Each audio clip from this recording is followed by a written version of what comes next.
vulgaire. Bon, si vous vous posez la question, oui, j'ai froid, je suis dans une maison froide, mais je me suis dit que c'était la fin de l'année et que ce serait bien de se faire un petit bilan. Donc voici 2022, mais en vulgaire, et on va parler de mars. Mars commence avec le décès du roi du trésor, Jean-Pierre Pernaut, qui est emporté par un cancer à 71 ans. Les foires à la saucisse et les musées associatifs des miniatures de toute la France sont en deuil, et j'avoue, moi aussi, ça fait bizarre. Ça fait bizarre parce que c'était pas un présentateur qui était accusé de MeToo. Si, ça fait bizarre. Un présentateur vedette des années 80 sur TF1, il n'a pas 150 MeToo au cul. C'est bizarre. Comme une anomalie, un bug dans la matrice. Le 2 mars, Christiane Taubira retire sa candidature au présidentiel, mais le 3 mars, Macron annonce la sienne. Il fait ça avec une lettre aux Français, envoyée à tous les médias. Lettre aux Français. Je sais pas vous, mais perso, je trouve ça un peu prétentieux. Lettre aux Français. Vous savez, ça me fait le même effet que les gens qui mettent officiel après leur nom sur Instagram. Et c'est con parce que s'il voulait vraiment toucher tout le monde, il aurait dû faire lettre aux Français, aux Françaises et au chien Douglas. Le 5 mars, c'est mon anniversaire. Et je suis dégoûtée parce qu'en cadeau, j'ai eu une lettre aux Français. Nul. Bon, en vrai, Macron qui se présente au présidentiel, il y avait un suspense proche de 0. Mais j'avoue, il a fait ça un peu comme PNL, vous savez. Il décide quand il parle, il décide à qui il parle, il décide des sujets qui l'intéressent. On n'est jamais sûr qu'il va venir. Après, je suis quand même obligée de reconnaître qu'il met moins de vocodeurs que PNL. Après, j'avoue, ce serait marrant. C'est notre projet, parce que c'est notre projet. Bon, en tout cas, il a refusé de participer au débat du premier tour. Et son excuse, c'était, mais vous savez, je suis un homme très pris.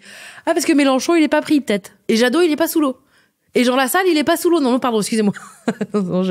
Il est pas sous de l'eau, lui. C'est sous autre chose.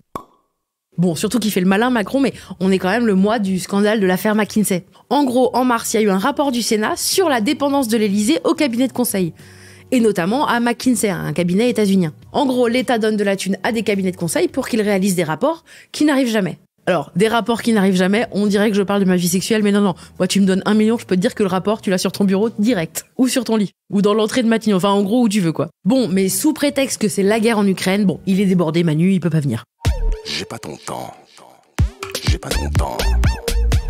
Bon, d'ailleurs, en parlant de la guerre, la Russie menace de faire la guerre à tout le monde, la Russie désinforme son peuple, et il y a quand même des figures, des résistances. Par exemple, la journaliste russe Marina Ovsianikova, eh bien, elle dénonce la propagande russe en plein direct. C'est super dangereux et c'est super courageux. En gros, si vous voulez, c'est un petit peu comme si elle faisait partie du cabinet de conseil de McKinsey, et que son conseil, c'était de dire ne travaillez pas avec McKinsey. Ils sont pas fiables. Bon, en tout cas, elle a quitté la Russie en octobre. En Ukraine aussi, il y a plein de gens qui quittent le pays, mais ça c'est parce qu'ils veulent sauver leur peau. Mais il y en a quand même pas mal qui décident aussi de rester pour lutter aux côtés de l'ancien humoriste qui est devenu président quechua, Zelensky. Et alors moi, j'ai pas mal réfléchi à quel humoriste pourrait prendre la tête de la France en cas de guerre, et je vois que Jean-Marie Bigard. Déjà parce que c'est probablement le seul qui arrivera à battre Poutine à la vodka, et ensuite parce que c'est le seul à qui ça va hyper bien les polaires. Bon, en tout cas, à ce moment-là, en mars, Zelensky, il fait un tour du monde virtuel parce qu'il fait des visios avec tout le monde pour demander qu'on l'aide. Et ça, je suis pas sûre que Bigard saurait gérer. Je veux dire, il a déjà Twitter et c'est un délire. Hein. Alors Bigard face à Joe Biden, je suis pas sûre. Monsieur Bigard, votre pays est en guerre. Vous nous demandez de l'aide ? Non, c'est pour un tennis, connard. Le 14 mars, Instagram décide de ne plus émettre en Russie et donc se prive de 62 millions d'abonnés. Le 21 mars, la Russie interdit Instagram, jugé trop extrémiste. Pardon, j'ai eu du mal à le dire. En gros, c'est vraiment comme si ta meuf te disait « je te quitte » et que toi, une semaine plus tard, tu décidais de rompre. En mars, Ivan Colonna est assassiné en prison. Le 28, Will Smith file la claque de l'année à Chris Rock après une blague nulle sur sa femme Jada et il gagne un Oscar. Camoulox. Voilà, ça c'était mars 2022, mais en vulgaire. Ah, et sinon moi, je m'appelle Marine Baousson. J'ai écrit, enregistré et produit ce podcast d'après des articles et des vidéos dont vous pourrez trouver les références dans les petites infos qui l'accompagnent. Il a été réalisé avec amour par le merveilleux Antoine Ollier. La musique est du fantastique Guillaume Béra du collectif Branx. Les illustrations et la création graphique sont de la fabuleuse Juliette Poney. Je les remercie tous les trois. Enfin, vulgaire, c'est tous les lundis. Alors abonnez-vous pour ne rater aucun épisode. N'hésitez pas d'ailleurs à commenter, à mettre des étoiles, à vous abonner à mon Instagram et à bien vous brosser les dents tous les jours. C'est hyper important.